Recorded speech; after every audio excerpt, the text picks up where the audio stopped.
नमस्कार मेरे भाइयों। एक बहुत ही इंपॉर्टेंट या महत्वपूर्ण इन्फॉर्मेशन लेके मैं आया हूं जो तुम सभी को, जो भी CSEET का एग्ज़ाम देने वाले हैं, उन सभी को पता होना चाहिए। जैसे कि तुम्हें पता होगा, इससे पहले CS फाउंडेशन हुआ करता था और अब वो CSEET हो चुका है। अब यार CS के अंदर ये एक परंपरा सी रही है, यूं बोल सकते हैं हम, कि काफ़ी चीज़ें मॉड्यूल से चली भी जाती हैं, डिलीट भी हो जाती हैं, बट क्वेश्चंस उसके फिर भी आ जाते हैं। और CS फाउंडेशन से ये जो CSEET में हम आए हैं, सर आज यानी हमारे मेहुल सर जो आज डिमांड चैप्टर पढ़ाने वाले हैं, ऐसी काफ़ी सारी चीज़ें हैं जो CSET के मॉड्यूल में तुम्हें नहीं दिखाई देंगी, लेकिन फिर भी वो टॉपिक्स तुम्हें पढ़ाए जा रहे हैं सिर्फ इस रीज़न से क्योंकि चांसेस हैं कि उन पर्टिकुलर टॉपिक से जो डिलीट हो चुके हैं या जो इस मॉड्यूल में नहीं दिख रहे हैं, उनसे भी क्वेश्चंस पूछे जा सकते हैं। So without taking any risk, ये ना सोचते हुए, क्योंकि कुछ लोगों की मेंटालिटी ऐसी हो जाती है कि 20 डेज प्लेज है तो काफ़ी चीज़ें स्किप होंगी, नहीं, वो चीजें भी जोड़ेंगी जो भारत में मैक्सिमम लोग नहीं कर रहे हैं। हम वो चीजें भी जोड़ के पढ़ाएंगे सो दैट इन केस अगर ऐसा होता है कि आ भी जाए तो तुम 20 डेज प्लेज के कारण पूरे तैयार हो। नेशनल इनकम के बाद से ये प्रॉब्लम नहीं होगी, we will go according to module. But यहां पे अगर तुम्हें लगता है कि मॉड्यूल के बाहर से कुछ पढ़ाया जा रहा है तो पढ़ लेना, भला तुम्हारा ही है। धन्यवाद।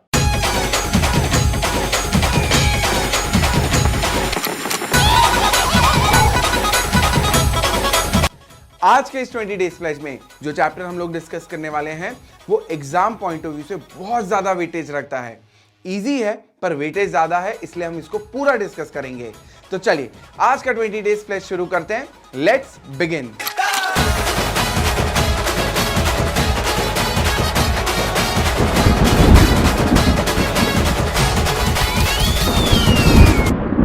जब हमारा एक दोस्त आईफोन खरीदता है तो हमें भी इच्छा होती है कि आईफोन खरीदे। यार यही तो है डेमोन्स्ट्रेशन इफेक्ट, और डेमोन्स्ट्रेशन इफेक्ट को मैं बोलता हूं द देखा देखी इफेक्ट। मैं CA मेहुल देसाई एक और वीडियो लेके आ गया हूं इस 20 डेज प्लेज में। आज जो चैप्टर हम लोग डिस्कस कर रहे हैं वो है डिमांड एनालिसिस। डिमांड एनालिसिस जो चैप्टर है वो इजी तो है पर वेटेज बहुत ज्यादा है। पर यार लोड क्यों ले रहे हो, मिलके साथ में ये चैप्टर पूरा A to Z डिस्कस करेंगे। तो दोस्तों 20 डेज प्लेज की सीरीज में हम लोगों ने एक नई चीज चालू करी है। हम हर एक चैप्टर के जितने भी टॉपिक्स हैं उसको 3 कैटेगरी में डिवाइड करते हैं। तो सबसे पहली कैटेगरी है मेरी ग्रीन कैटेगरी, जहां पे टॉपिक इजी है और क्वेश्चन आने के चांसेस जरा से कम है। तो ये है 1 स्टार कैटेगरी जो है ग्रीन स्टार कैटेगरी। एंड दोस्तों ये है मेरी second category which is known as the yellow category, and ये है 3 स्टार कैटेगरी। यहाँ पे टॉपिक इजी है, क्वेश्चंस डायरेक्टली पूछे जाएंगे, पर यहाँ पे क्वेश्चन आने के चांसेस तनिक ज्यादा है। एंड दोस्तों फाइनली बात कर लेते हैं हमारी रेड जोन कैटेगरी की। ये है द 5 स्टार कैटेगरी। मतलब यहां पे जो टॉपिक्स हैं ये लोगों को बड़े टिपिकल लगते हैं, मतलब यहां पे जो टॉपिक है ये लोगों को तनिक डिफिकल्ट लगते हैं। पर आज मैं ये तुम्हारा जो मिसकंसेप्शन है कि ये टॉपिक्स डिफिकल्ट है, ये मैं जरा दूर करना चाहूंगा। तो ये है 5 स्टार कैटेगरी जहां पे क्वेश्चंस को ट्विस्ट करके पूछा जाता है, इनडायरेक्टली पूछा जाता है। पर एक बार ये सारे टॉपिक मेरे साथ डिस्कस कर लिए तो कोई कितना ही ट्विस्ट कर ले तुम्हें दिक्कत नहीं आने वाली। तो दोस्तों पहला जो टॉपिक है ये है बहुत ही इजी टॉपिक, डिमांड का बेसिक मीनिंग। तो यार हम सब लोग समझते हैं कि डिमांड का मतलब जब एक बायर कोई गुड्स खरीदने की इच्छा रखता है, पर यहां पे मैं सिर्फ इतना ही क्लियर करना चाहूंगा कि डिमांड का मतलब ये नहीं है कि आप एक्चुअली कोई चीज जाके खरीदो। सिर्फ विलिंगनेस टू बाय, इससे डिमांड बन जाती है। तो डिमांड की डेफिनेशन में बाकी सारी चीजें तो मैं ऑलरेडी पता है, ये एक बहुत ही इजी टॉपिक है तो हम इस पे ज्यादा टाइम इन्वेस्ट नहीं करेंगे। पर फिर भी मैं एक डिफरेंस यहां पे क्लियर कर दूं कि डिमांड का मतलब बायर एक्चुअली प्रोडक्ट खरीदे ये जरूरी नहीं है, जरूरी है विलिंगनेस टू बाय। तो हमें क्या याद रखना है, विलिंगनेस टू बाय। नेक्स्ट जो है दोस्तों वो है इफेक्टिव डिमांड। कब बोला जाएगा कि किसी प्रोडक्ट के लिए एक इफेक्टिव डिमांड एग्जिस्ट करती है? तो सबसे पहली चीज है डिजायर फॉर अ कमोडिटी। अगर मुझे कोई प्रोडक्ट खरीदने की इच्छा ही नहीं है तो फिर डिमांड का की। इसके बाद जो टॉपिक है वो है इफेक्टिव डिमांड। तो यार किसी भी प्रोडक्ट के लिए इफेक्टिव डिमांड है, ये कब माना जाएगा? तो यार सबसे पहली कंडीशन इफेक्टिव डिमांड होने के लिए ये है डिजायर फॉर अ कमोडिटी, मतलब उस प्रोडक्ट को खरीदने की इच्छा। तो अगर मैं बात करूं नैनो कार की, मेरी तो बिल्कुल इच्छा नहीं है यार कि मैं नैनो कार खरीदूं। क्यों खरीदूं? मेरे पास ऑलरेडी i20 है, तो मैं क्यों खरीदूंगा? इच्छा रखनी है तो मैं मर्सिडीज की ना रखूं। तो नैनो कार खरीदने की मेरी बिल्कुल भी इच्छा नहीं है, तो क्या इसकी इफेक्टिव डिमांड बनेगी? बिल्कुल भी नहीं। तो पहला पॉइंट क्या है दोस्तों यहाँ पे? Desire for a commodity. Next है दोस्तों, यार इच्छा से क्या होता है? इच्छा तो मेरी ताजमहल खरीदने की भी है, पर मेरी बीवी है कि छोड़ो, चल। तो बात क्या कर रहा था मैं कि सिर्फ इच्छा होने से कुछ नहीं होता। डिजायर फॉर अ कमोडिटी अकेली अगर है तो उससे इफेक्टिव डिमांड नहीं बनेगी। इफेक्टिव डिमांड होने के लिए आपके पास पैसा होना चाहिए। तो इसको मैं बोलूंगा मींस टू परचेज या फिर रिसोर्सेज टू परचेज। मतलब उस प्रोडक्ट को खरीदने के लिए आपके पास ऐसा कोई मीडियम होना चाहिए, कोई मोड होना चाहिए जिसके थ्रू आप ये प्रोडक्ट खरीद सकते हो। मतलब यहां पे बात चल रही है पैसों की। दोस्तों इच्छा है, पैसा है, तो भी इफेक्टिव डिमांड कंप्लीट नहीं होती, क्योंकि पैसा होने से कुछ नहीं होता दोस्त, जिगर चाहिए पैसा खर्च करने का। तो अगर मेरे पास बहुत पैसा है पर मैं एकदम चिंदी हूं, मैं बिल्कुल खर्चा नहीं करना चाहता, तो फिर इफेक्टिव डिमांड नहीं बनेगी। नेक्स्ट और लास्ट जो कंडीशन है दोस्तों, मेरी इच्छा है किसी प्रोडक्ट को खरीदने की, मेरे पास पैसा भी है और मैं एकदम दिलफेक आदमी हूं, मैं पैसा खर्च करने का जिगर भी रखता हूं, पर प्रोडक्ट ही अवेलेबल नहीं है, तो फिर कैसे खरीदूंगा? मतलब लास्ट जो कंडीशन है इफेक्टिव डिमांड के लिए कि आप जो प्रोडक्ट खरीदने की इच्छा रख रहे हो, आपके पास पैसा है, आप पैसा खर्च भी करना चाहते हो, तो प्रोडक्ट भी तो अवेलेबल हो मार्केट में। तो अवेलेबिलिटी ऑफ प्रोडक्ट ये बहुत ज्यादा इंपॉर्टेंट है, और अवेलेबिलिटी करेक्ट प्राइस पे होना चाहिए, अवेलेबिलिटी करेक्ट प्लेस पे होना चाहिए, एंड दोस्तों अवेलेबिलिटी करेक्ट टाइम पे होना चाहिए। तो correct price, correct place and correct time अगर इस पे अवेलेबल है गुड, तब जाके एक इफेक्टिव डिमांड बनती है। तो इफेक्टिव डिमांड में जल्दी से बोलो क्या क्या है? पहला डिजायर फॉर अ कमोडिटी, दूसरा परचेजिंग पावर मतलब मींस टू परचेज, तीसरा विलिंगनेस टू स्पेंड, और चौथा availability of the product at right price, right place and right time. Next दोस्तों एक बहुत ही इंपॉर्टेंट पॉइंट मैं बताना चाहूंगा डिमांड के बारे में। डिमांड का मेजरमेंट जब भी आप करते हो तो ये गिवन पीरियड ऑफ टाइम पे मेजर करते हो। मतलब डिमांड कभी भी एक पर्टिकुलर पॉइंट ऑफ टाइम पे बात नहीं होती कि आज 10 बजे डिमांड कितनी है, ऐसी बात नहीं होगी। डिमांड कैलकुलेट होती है एक महीने भर की, एक साल भर की, 6 महीने की या 3 महीने की। तो जब भी डिमांड का कैलकुलेशन होता है, मेजरमेंट होता है, तो वो एक गिवन पीरियड ऑफ टाइम में होता है। और इकोनॉमिक्स में जब भी किसी कॉन्सेप्ट का मेजरमेंट एक गिवन पीरियड ऑफ टाइम में होता है, इसको हम फ्लो कॉन्सेप्ट बोलते हैं। और यहां पे मैं एक चीज और बताना चाहूंगा, इकोनॉमिक्स में जब भी किसी कॉन्सेप्ट की मेजरमेंट, कैलकुलेशन एक पर्टिकुलर पॉइंट ऑफ टाइम पे होती है, अभी 10 बजे, तो फिर ये होता है स्टॉक कॉन्सेप्ट। पर डिमांड जैसा कि मैंने बोला एक गिवन पीरियड ऑफ टाइम पे मेजर होता है, तो ये है फ्लो कॉन्सेप्ट। अब नेक्स्ट दोस्तों हमें डिस्कस करना है इंडिविजुअल डिमांड और मार्केट डिमांड में डिफरेंस। तो क्या मतलब है इंडिविजुअल डिमांड का? इंडिविजुअल डिमांड मतलब एक बायर की डिमांड, और मार्केट डिमांड का मतलब ऑल बायर्स की डिमांड। तो अगर मान लो मैं अपनी बैच में ये पूछूं कि तुम में से कितने लोग सिल्क खाते हैं, तो मान लो 50 लोगों ने हाथ ऊंचा करा। अब अगर मैं उन 50 में से किसी एक से पूछूं कि बता 170 रुपए में तू कितनी सिल्क खरीदेगा, उसने बोला 5, तो मैंने यहाँ पे मेरे पूरे मार्केट में 50 में से सिर्फ एक बायर से पूछा, ये हो गई हमारी इंडिविजुअल डिमांड। पर मैं पूरे 50 लोगों से पूछूं तो ये हो जाएगी मार्केट डिमांड। अब दोस्तों इंडिविजुअल डिमांड का एक और नाम जो हमें याद रखना पड़ेगा, ये है हाउस होल्ड डिमांड। तो एक बायर की अगर डिमांड है तो उसको मैं इंडिविजुअल डिमांड भी बोल सकता हूं, मैं उसको हाउस होल्ड डिमांड भी बोल सकता हूं। अब यार दोस्तों एक चीज और क्लियर कर देता हूं, अगर कोई हमें बोले कि हाउस होल्ड डिमांड और मार्केट डिमांड सेम है, इसका मतलब पूरे मार्केट में सिर्फ एक ही बायर है।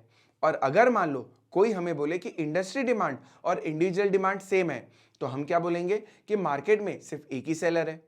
तो यहां पे ये जो दो मैंने पॉइंट्स बोले ना कि house hold demand market demand के इक्वल है, तो सिर्फ एक ही बायर है मार्केट में, और अगर इंडस्ट्री डिमांड और इंडिविजुअल डिमांड सेम है तो मार्केट में सिर्फ एक ही सेलर है। तो ये दोनों क्वेश्चंस पूछे जाते हैं एग्जाम में, इसके ऊपर तुमको एमसीक्यू देखने को मिल जाएंगे, तो इसे हमें ध्यान रख के चलना है।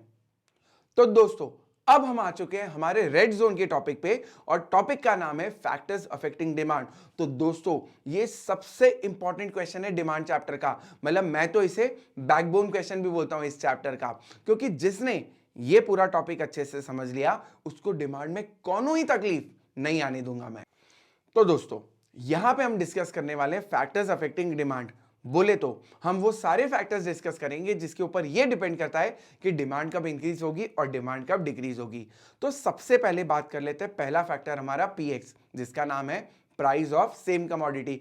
और ये तो यार कोई बच्चा ही बता देगा कि अगर किसी प्रोडक्ट के प्राइस बढ़ेंगे तो ज्यादा खरीदोगे या कम। करेक्ट, कम खरीदेंगे, क्योंकि प्राइस बढ़ गई, ज्यादा प्राइस पे करना पड़ रहा है, तो बायर तो बेचारा दुखी हो जाएगा इस चीज से। तो जब भी किसी प्रोडक्ट के प्राइस बढ़ेंगे तो उसकी क्वांटिटी डिमांडेड कम होगी, और प्राइस कम होगी तो क्वांटिटी डिमांडेड बढ़ेगी। सिंपल है, जल्दी से नोट डाउन कर लेते हैं, x price of same commodity. तो अब बात कर लेते हैं सेकेंड पॉइंट पीआर के बारे में, which is known as price of related goods. तो यार इस पॉइंट को एक्सप्लेन करने के पहले ये डिस्कस करते हैं कि what do you mean by related goods.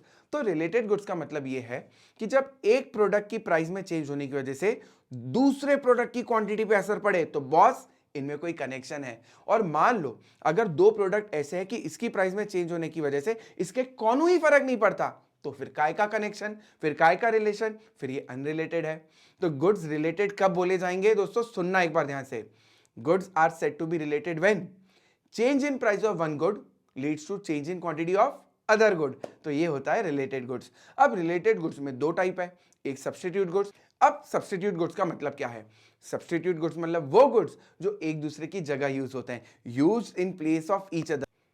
जैसे पर्क की जगह मंच, पेप्सी की जगह कोका कोला। तो ये तो एग्जांपल हो गए किसके, सब्स्टिट्यूट गुड्स के।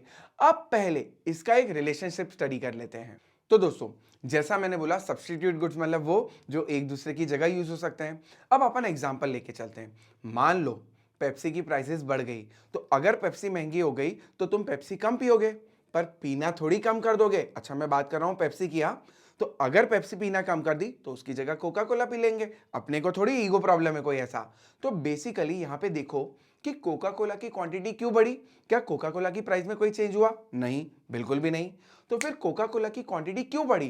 क्योंकि उसके सब्स्टिट्यूट गुड्स की, पेप्सी की प्राइसेस बढ़ गई, इसलिए कोका कोला की डिमांड बढ़ गई। तो यहाँ पे कैसा रिलेशन है प्राइस ऑफ सब्स्टिट्यूट गुड्स के साथ? पॉजिटिव रिलेशनशिप है। तो अगर सब्स्टिट्यूट गुड्स के प्राइसेस बढ़ेंगे तो मेरे प्रोडक्ट की डिमांड बढ़ेगी। हमें देखना है सिर्फ फर्स्ट और लास्ट वाला रिलेशन। एंड अगर दोस्तों उल्टा होगा, अगर प्राइस ऑफ सब्स्टिट्यूट गुड्स कम हो जाएगी तो मेरे प्रोडक्ट की डिमांड भी कम हो जाएगी। वो बोलते हैं ना वाइसा वर्स। अब दोस्तों बात कर लेते हैं कॉम्प्लीमेंट्री गुड्स की। तो कॉम्प्लीमेंट्री गुड्स की जब प्राइसेस बढ़ेगी, मान लो ब्रेड महंगी हो गई, तो बताओ ब्रेड की डिमांड बढ़ेगी या कम होगी? बिल्कुल सही, कम होगी। तो अगर ब्रेड महंगी हो गई तो ब्रेड की डिमांड कम होगी। अब अगर ब्रेड कम खरीदी तो साथ में खरीदे जाने वाला बटर भी तो कम खरीदेंगे यार। अब नेक्स्ट अगर अपन बात करें तो वाइसा वर्सा, बात खत्म हो जाती है। अब यहाँ पे रिलेशनशिप कैसा है? यहाँ पे रिलेशनशिप है इनवर्स। अब बात कर लेते हैं दोस्तों इनकम ऑफ कंज्यूमर की। तो यार इनकम के बेसिस पे दो गुड्स क्लासिफाई होते हैं, एक नॉर्मल गुड और एक इंफीरियर गुड। नॉर्मल गुड मतलब कौन सा? जो इंफीरियर गुड नहीं है। और इंफीरियर गुड का मतलब जिसकी क्वालिटी लो है, प्राइस लो है और use by lower income group है। तो जो इंफीरियर गुड नहीं है वो है हमारा नॉर्मल गुड। तो नॉर्मल गुड इन शॉर्ट में बोल सकता हूं जिसकी क्वालिटी अच्छी है। अब बात कर लेते हैं दोस्तों नॉर्मल गुड की। तो जब भी इनकम बढ़ती है तो मैं अमीर हो गया, तो अब मैं अच्छी क्वालिटी के गुड्स खरीद सकता हूं कि नहीं खरीद सकता? तो नॉर्मल गुड की डिमांड बढ़ेगी। एंड जब इनकम कम होती है, मैं गरीब हो गया, पैसा ही नहीं है, तो अच्छी क्वालिटी के गुड कैसे खरीदूंगा? तो नॉर्मल गुड की डिमांड कम हो जाएगी। एंड इसी के बाद दोस्तों अगर अपन बात करें इंफीरियर गुड्स की, तो इनकम बढ़ने पे क्योंकि मैं अमीर हो चुका हूं, तो मैं खराब क्वालिटी के गुड्स क्यों खरीदूं? नहीं खरीदना मेरे को, तो उसकी डिमांड कम हो जाएगी। पर अगर दोस्तों इनकम कम हो गई तो मुझे इंफीरियर गुड ही खरीदना पड़ेगा, क्योंकि अच्छी क्वालिटी के गुड्स तो मैं अफोर्ड नहीं कर सकता, तो फिर इंफीरियर गुड की डिमांड बढ़ जाएगी। एंड दोस्तों next point is taste and preference. तो टेस्ट एंड प्रेफरेंस में likes, dislikes, fashion, climatic condition, ये बहुत सारे एस्पेक्ट्स आते हैं। अपने को सिर्फ सिंपली ये याद रखना है कि टेस्ट एंड प्रेफरेंस में कोई भी फैक्टर अगर हमारे प्रोडक्ट के लिए फेवरेबल होगा, मान लो मैं भुट्टे बेचता हूं गरम गरम बाईपास पे और बारिश हो जाए, तो सब लोग लॉन्ग ड्राइव पे निकलेंगे, तो फिर भुट्टे का सेल बढ़ जाएगा, भजिए का सेल बढ़ जाएगा, मोमोज का सेल बढ़ जाएगा। तो टेस्ट एंड प्रेफरेंस में कोई भी फैक्टर अगर फेवरेबल तो डिमांड बढ़ेगी, कोई भी ऐसा एस्पेक्ट जो अनफेवरेबल हो जाए आपके प्रोडक्ट के लिए तो डिमांड कम हो जाएगी। अब दोस्तों यहां पे एक और इंपॉर्टेंट एस्पेक्ट है, दैट इज डेमोन्स्ट्रेशन इफेक्ट।